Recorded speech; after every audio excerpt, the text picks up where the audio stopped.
تو پاکستان میں آپ اخلاقی دباؤ، کس اخلاقی دباؤ کی بات کرتے ہیں؟ اس یحییٰ افریدی کو جس کا نمبر بھی نہیں تھا وہ چیف جسٹس بن گیا. اب کس عدالت کی بات کر رہے ہیں جس نے اپنے حقوق کے لیے آواز بلند نہیں کی؟ جو اپنے حقوق کے لیے نہیں لڑ سکتی عدالت، وہ آپ کے، میرے اور پاکستان کی عوام کے حقوق کے لیے سر کیا لڑے گی؟ تو یہ بھاشن دینا دوستو بند کریں کہ اخلاقی دباؤ ہے اور ہم یہ کر رہے ہیں اور ہم اس لیے یہاں پر آئے. اور دھرنے کا جو معاملہ ہے، ایک پریشر آپ کامیاب ہو گئے تھے بلڈ اپ کرنے میں، جس کے بعد یہ ساری پراکسیز جو ہیں وہ ایکٹیو ہوئی نا. علیم انکنڈاپور، rest of the company. Imran Khan کی بہن کہتی ہے کہ میرے بھائی کو جان سے مار دیں گے. یہ میری گفتگو ہوئی میرے بھائی سے اور میں آپ کو سب کو پہلی دفعہ بتا رہی ہوں. اور بیرسٹر گوہر کہتا ہے کہ نہیں، اب ان کی صحت بالکل ٹھیک ہے. یعنی ڈاکٹر بیرسٹر گوہر صاحب جو ہیں وہ عمران خان کی صحت کو ٹھیک کر کے بیٹھے ہوئے ہیں. سلمان اکرم راجہ کہتے ہیں جی کہ میں چیف جسٹس یحییٰ افریدی سے ملاقات کرنے کے لیے گیا لیکن ملاقات نہیں ہو سکی. میں دوبارہ چیف جسٹس سے ملاقات کی کوشش کروں گا. عمران خان کا صرف آنکھ کا نہیں بلکہ پورے جسم کا چیک اپ ہونا ہے. امید ہے کہ انہیں شفا انٹرنیشنل منتقل کیا جائے گا. دیکھیں یہ پاکستان تحریک انصاف کے وکلا کیا کر کیا رہے ہیں. میں نے مجھے اچھی طرح یاد ہے 2024 سے پہلے جب پاکستان تحریک انصاف کے قائدین کو پریس کانفرنسز کے ذریعے الگ کر دیا گیا تو میں نے ایک میری اسیسمنٹ تھی اور آج وہ بالکل ایک لفظ اس کا سچ ثابت ہو رہا ہے. میں نے کہا تھا کہ یہ وکیل پارٹی پر قبضہ کر لیں گے اور آج دیکھ لیں گے وکلا نے پارٹی پر قبضہ کر لیا. آپ عدالتوں کے اندر بہت ہی اہم نقطہ ہے دوستو کہ عدالتوں میں عمران خان کے کیسز اور ان کیسز کے حوالے سے جتنی پٹیشن ہیں ان کو یہ فالو نہیں کرتے. آپ وہ صدیق جان چونکہ وہ ریگولر فالو کرتا ہے، آپ اس کے ٹویٹس دیکھیں. اس کے علاوہ کورٹ رپورٹر سے آپ بات کریں، وہ یہ بتاتے ہیں کہ پاکستان تحریک انصاف نے، یہ بیرسٹر گوہر کی میں آپ کو مثال دیتا ہوں، یہ 26 نومبر کو جو کچھ ہوا اس پر انہوں نے استغاثہ دائر کیے. یہ جا کر شہادتیں ریکارڈ نہیں کرواتے تو انہوں نے عمران خان کا کیس کیا لڑنا تھا؟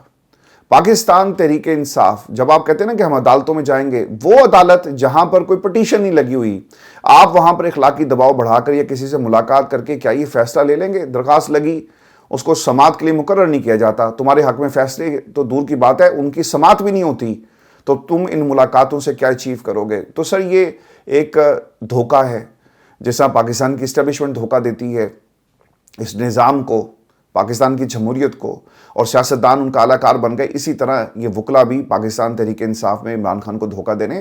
یہ جو صاحب تھے نا لطیف کھوسہ کے بارے میں جو بات ہوئی، انہوں نے کوئی کیس نہیں لڑا. اس وقت بہت سارے دوستوں نے تنقید کی کہ دیکھیں لطیف کھوسہ جو ہیں وہ بشرا بی بی کے کیمپ کے تھے، ان کو وہ چیئرمین بنانے کی وہ کوشش کر رہی تھی. خان صاحب نے ایک جملہ کہا تھا وہ آج سچ ثابت ہوا، ان کو کوئی کیس نہیں ملا. یاد رکھیے گا کیوں نہیں ملا؟ عمران خان نے کہا تھا کہ یار یہ آ کے کھڑا ہو جاتا ہے، تیاری نہیں کرتا، اور پھر ان کو اس کیس سے الگ کر دیا گیا. تجربے ہوئے ہیں عمران خان کے کیسز کے ساتھ، تجربے ہوئے، اور ایسے لوگ آ گئے جنہوں نے عمران خان کا کیس نہیں لڑا بلکہ عمران خان کے ساتھ لڑے دوسری طرف سے، اور عمران خان کا وقت ضائع کیا گیا. آج پاکستان تحریک انصاف کے ساتھ جو حالات ہے اس میں وکلا کا ایک بہت بڑا ہاتھ ہے. اور آپ دیکھیں گے یہ 300 مقدمات اس طرح نہیں بنے، یہ 300 مقدمات بہت پہلے ختم ہو جاتے. یہ عمر عطا بھندیال کے ہوتے ہوئے بننا شروع ہو گئے تھے، یہ جسٹس اعجاز الحسن کے ہوتے ہوئے بننا شروع ہو گئے تھے، یہ جسٹس منصور کے ہوتے ہوئے بننا شروع ہو گئے تھے. یہ عامر فاروق صاحب تو خیر بعد میں آئے، جسٹس میاں گل حسن اورنگزیب، باقی تو 6 ججز ابھی خط لکھا ہی تھا انہوں نے. تو اس وقت اگر سپریم کورٹ پاکستان اور اپنے کیسز کو یہ صحیح طرح لڑتے تو شاید آج ایک ڈیفرنٹ قسم کا ماحول ہوتا، لیکن ایسا نہیں ہوا.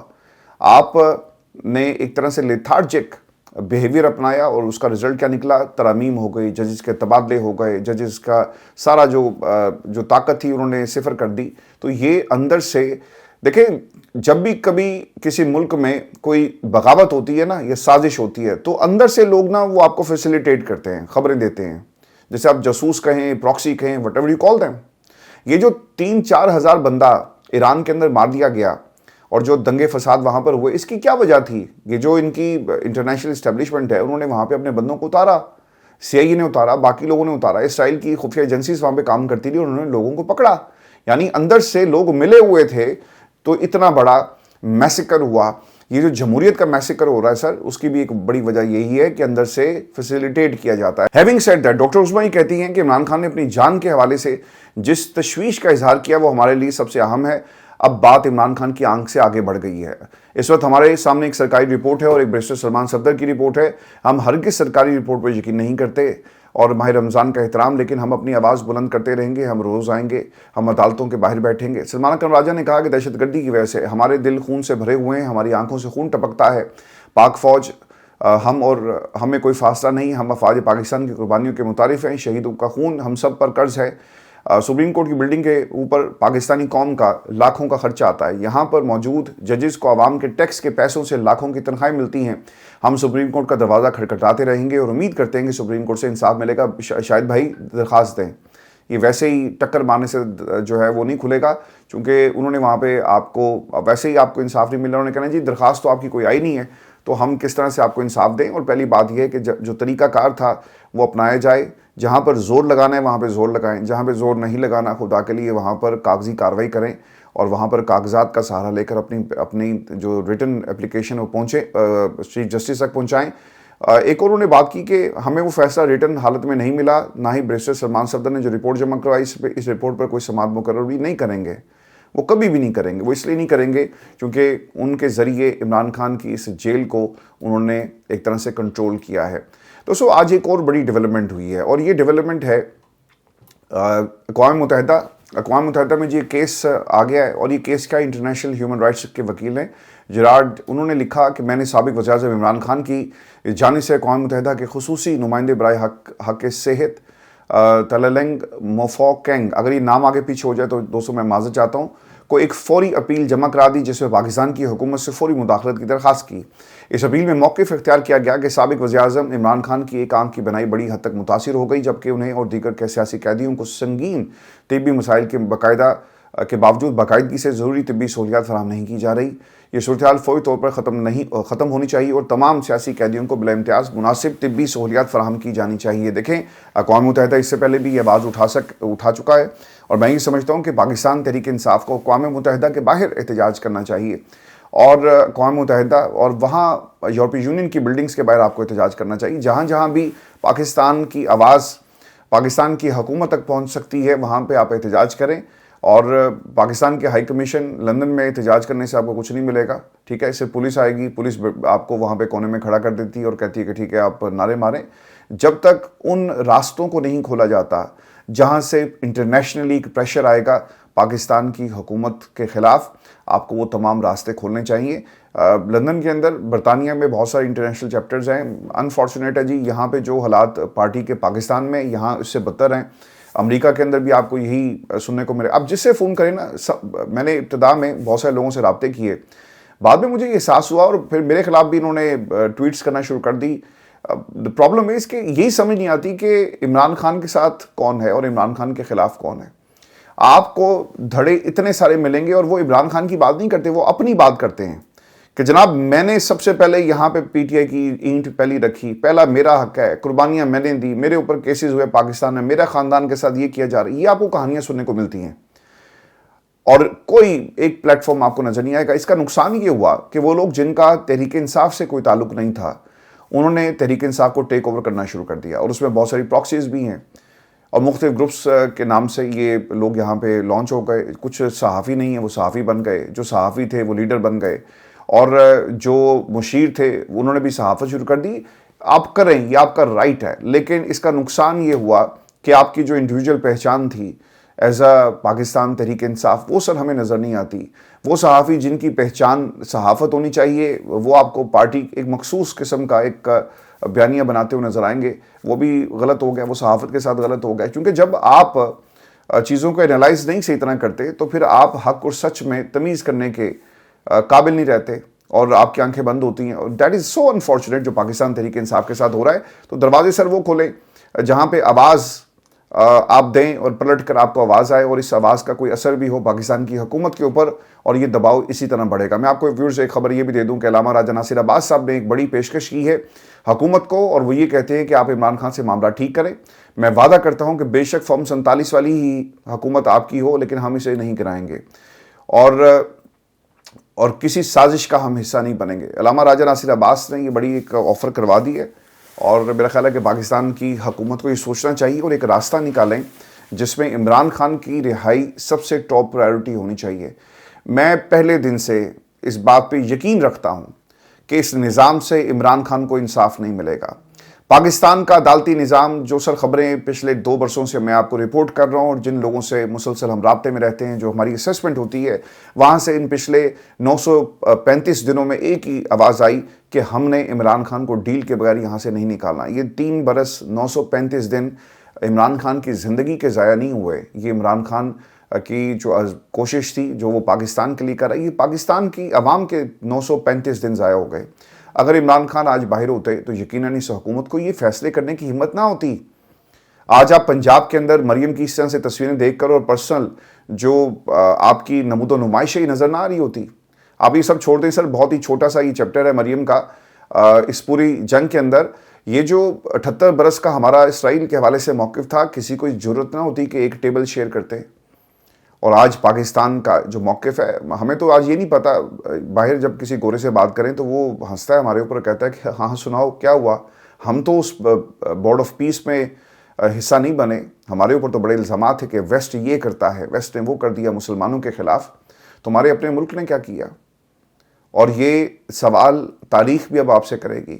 شہباز شریف صاحب، اگر آپ یہ سمجھتے ہیں کہ آپ نے اپنے اقتدار کو مفاہمت کے ذریعے اپنا لیا، بعض باتیں سر ایسی ہوتی ہیں جو قوموں کی زندگی میں ان کے نظریے کو، ان کی سوچ کو اور ان کی جو اصل پہچان ہے اس کو بدل کے رکھ دیتی ہیں، اور آپ نے وہ کام کیا۔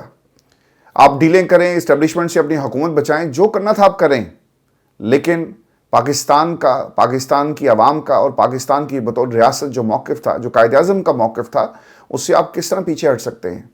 فلسطین کے اندر آپ ایک طرف بچوں کو شہید کر رہے ہیں اور آپ بورڈ آف پیس میں بیٹھ، کیا کیا پاکستان نے؟ ابھی تک کیا ہوا؟ اس بورڈ آف پیس کا کیا نتیجہ نکلا؟ کیا اسرائیل نے جنگ روک دی؟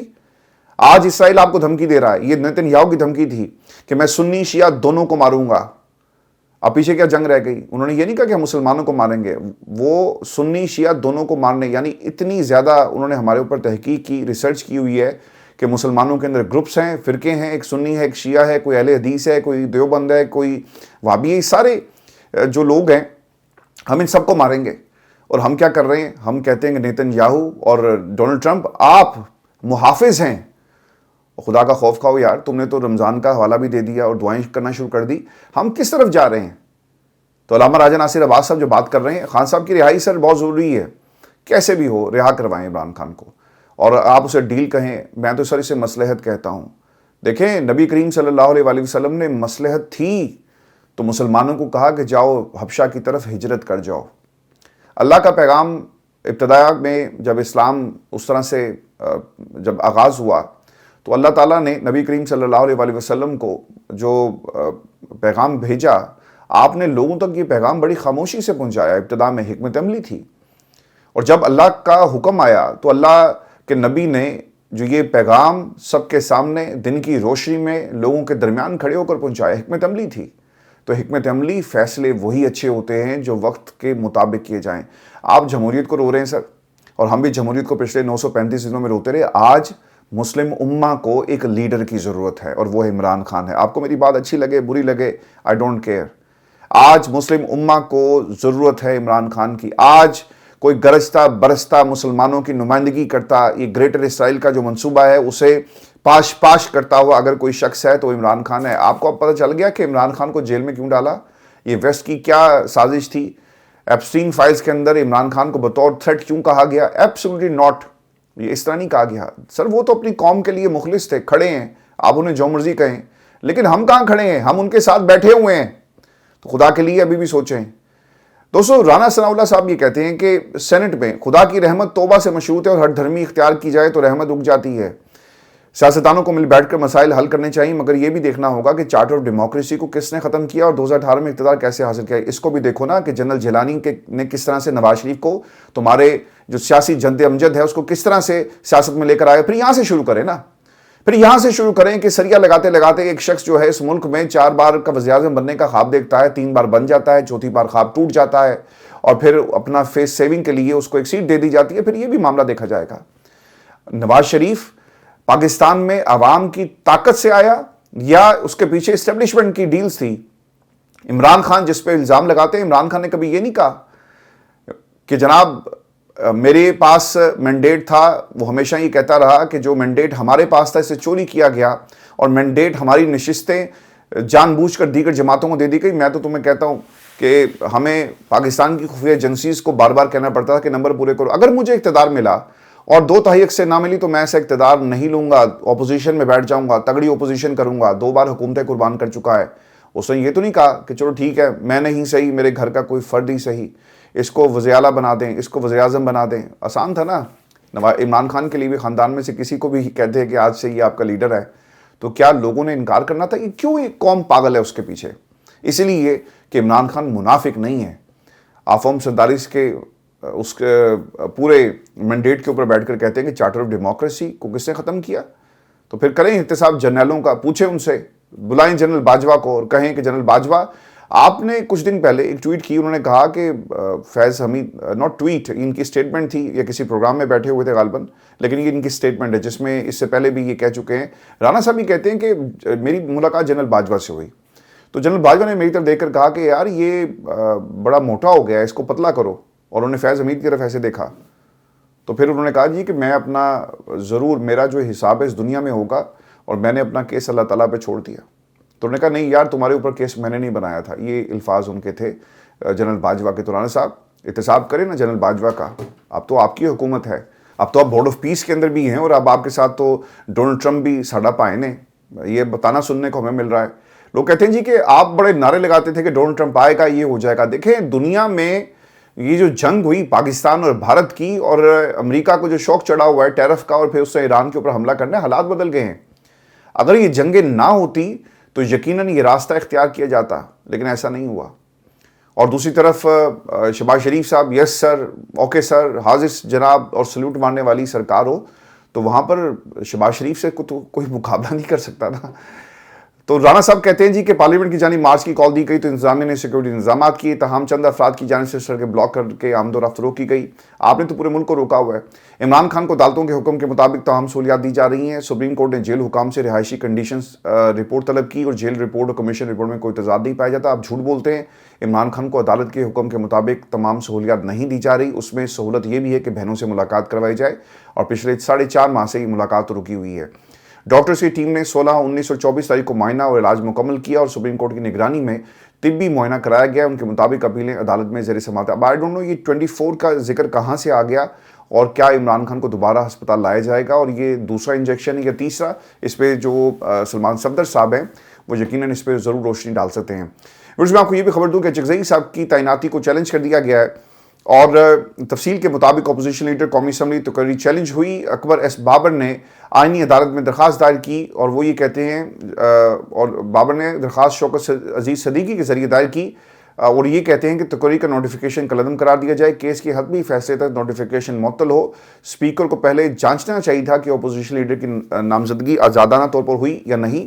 محمود خانہ چغزئی کی اپوزیشن لیڈر قومی اسمبلی میں نامزدگی مبینہ طور پر آئینی طور پر نااہل شخص عمران خان کے حکم پر کی گئی, جو کہ سپریم کورٹ کے طے کردہ اصول کے خلاف ہے. اور یار تم تو اخلاقی طور پہ نااہل ہو. اور اکبر ایس بابر یہ وہ شخص ہے جس نے پاکستان میں جمہوریت, یہ کہتا ہے جی پارٹی میری کر کے دکھاؤ نا, ایک جلسہ کر کے دکھاؤ, ایک ٹاؤٹ, ایک پراکسی جو پاکستان میں جمہوریت کے خلاف یہ اقدامات کرتا ہوا آپ کو نظر آئے گا. اور صاحب کو یہ خبر دیں کہ جسٹس عامر فاروق نے آئینی عدالت کے اختیار پر فیصلہ تحریر کر دیا, اور فیصلے میں کہتے ہیں کہ 27ویں ترمیم سے پہلے قانون اور آئین کی تشریح کا اختیار سپریم کورٹ پاکستان کا تھا. نئی آئینی اسکیم کے تحت آئین اور قانون کا تشریح کا آئینی اختیار عدالت کا ہے, اور آئینی عدالت قانون سازی کی آئینی حیثیت کا جائزہ لے سکتی ہے. آئینی وفاقی عدالت کو تشریح کے کسی بھی مقدمے کا ریکارڈ منگوانے کا اختیار بھی ہے, اور 27ویں ترمیم سے سپریم کورٹ کی تشریح اور قانون سازی کے جائزے کا اختیار ختم ہو گیا. جسٹس عامر فاروق نے عدالتی اختیارات کا فیصلہ سیل ٹیکس کے مقدمے میں تحریر کیا. پرابلم یہ ہے عامر بھائی, آپ بینیفیشری ہیں اس نظام کے, اور یہ سلسلہ اس وقت شروع ہوا جب آپ کے بارے میں ایک آڈیو ٹیپ آتی ہے جس کا بھانڈا جو ہے میں نے پھوڑا, اور وہ فرینزک بھی ہم نے کروایا. پھر وہ آڈیو کیا تھی, کس طرح پی سی سے تیار کی گئی جس میں آپ کا نام, آپ تو بینیفیشری ہیں, اور آپ ایسے اس نظام کے بینیفیشری ہیں. اور اگر آپ چاہتے تو آپ اس وقت ایک ہیرو ہوتے, لیکن آپ نے فیسیلیٹیٹ کیا نواز شریف سے لے کر, ہاؤس آف شریف سے لے کر باقی لوگوں کو. اور پھر اس کا اگر آج آپ یہ بات کرتے ہیں کہ 27ویں ترمیم کا تشریح کا اختیار کس کے پاس ہے, 27ویں ترمیم, دیکھیں یہ سب بینیفیشری ہیں اس نظام کے, اور آج یہ فیصلے اس قسم کے دے رہے ہیں. ایک طرح سے انہوں نے صحیح کہا کہ 27ویں ترمیم ہو گئی ہے اور اب ہمارے پاس یہ اختیار نہیں رہا, تو اب بہت دیر ہوگی میرے بھائی، جب آپ کے پاس اختیار تھا کھڑے ہونے کا، لیکن آپ نے اس وقت پاکستان میں کچھ لوگوں کے ساتھ مل کر اس نظام کا حصہ بن گئے۔ آپ جب اس کرسی سے اتریں گے نا سر، کسی کو یاد بھی نہیں ہوگا کہ عامر فاروق کوئی تھا یا نہیں تھا، لیکن ہاں جب نظام کو فیسیلیٹیٹ کرنے والوں کی شناخت پریڈ کی کروائی جائے گی نا، تو اس میں ایک ایک شخص کا نام جو ہے وہ لیا جائے گا اور یاد کروایا جائے گا کہ آپ لوگوں نے کیا کام کیا۔ اب تو اطہر ملا کے حوالے میں بھی بات یہ ہوتی ہے کہ جنرل باجوہ کو فیسیلیٹیٹ کرنے والے یہ تھے۔ اگر جس رات عمران خان کی حکومت کو ختم کیا گیا اور اس رات جب ڈائری لے کر خان صاحب باہر نکلے، تو یہ اطہر ملا صاحب نے کیوں عدالت کھولی اور کس کے کہنے پر کھولی؟ اور justice Umar Ata Bandial and the rest of the company کیوں گاڑیوں میں بیٹھ کر سپریم کورٹ آف پاکستان کی بلڈنگ میں گئے؟ کہہ دیتے کہ نہیں جاتے، ان لوگوں نے کیا آپ کو ختم کر دینا تھا، کھا جانا تھا، لیکن آپ نے سب نے مل کر اس نظام کا ایک طرح سے حصہ بن گئے۔ چونکہ ان کو مسئلہ یہ ہوتا ہے نا ویورز کے، یار ہماری پینشن رک جائیں گی اور ہم کہاں ایک تحریک اس عمر میں چلاتے رہیں گے، ساری عمر انتظار اس لیے کیا کہ پوتے پوتیوں نواسے نواسیوں کے ساتھ کھیلیں گے، ریٹائرمنٹ انجوائے کریں گے، غیر ملکی دورے کریں گے، کانفرنسز کے اندر جا کر تقریریں کریں گے، تو یہ سب کچھ عمر کے اس حصے میں یہ ہم سے کیا تحریک چلوانا چاہتے ہیں، ہم اس تحریک کا حصہ نہیں بن سکتے۔ تو جسٹس اعجاز الاحسن صاحب اگر استعفیٰ نہ دیتے، جسٹس منصور صاحب آج موجود ہوتے اور نہ جاتے، اس کے علاوہ باقی دوست بھی، تو شاید آج یہ ججز کو ہمت نہ ہوتی اور نظام جو ہے بچ جاتا۔ پاکستان تحریک انصاف کا بھی قصور ہے اس میں کہ وکلا کو اس وقت یہ موبلائز نہیں کر سکے، چونکہ جن وکلا کے ساتھ یہ میدان میں تھے وہ وکلا کسی اور کی طرف سے کھیل رہے تھے۔ ورس پاکستان کی عوام قرضوں کا بوجھ بڑھ گیا، ایک رپورٹ سامنے آئی ہے اور اس رپورٹ کے مطابق پاکستان کے بیرونی قرضوں کا حجم 138 ارب ڈالر کی خطرناک حد تک پہنچ چکا ہے، جبکہ زیادہ تشویش ناک امر یہ ہے کہ قرضوں پر سود کی ادائیگی میں گزشتہ 3 سالوں کے دوران 84% سے زائد اضافہ ہوا۔ یہ صورتحال اس بات کی عکاسی کرتی ہے کہ قرضوں پر مبنی معیشت کا سدھارنا اب ناگزیر ہو چکا۔ بیرونی قرضوں پر 8% تک شرح سے سود ادا کیا جا رہا ہے اور سود کی ادائیگی کا حجم جو 3 سال پہلے تک 1 ارب 91 کروڑ ڈالر تھا، اب بڑھ کر 3 ارب 59 کروڑ ارب ڈالر بن چکا۔ لیکن کوئی بات نہیں، 10 ارب کا اگر ہم نے جہاز خرید لیا تو کون سی ایسی بات ہے۔ اپنا خیال رکھیے گا۔ یہ آج کی ہماری ویڈیو تھی ویورز، اگلی ویڈیو میں آپ سے جلد ملاقات ہوگی۔ عرفان ہاشمی ٹاکس کو سپورٹ اسی طرح کریں۔ آپ کا بہت شکریہ، اجازت دیجیے، اللہ نگہبان۔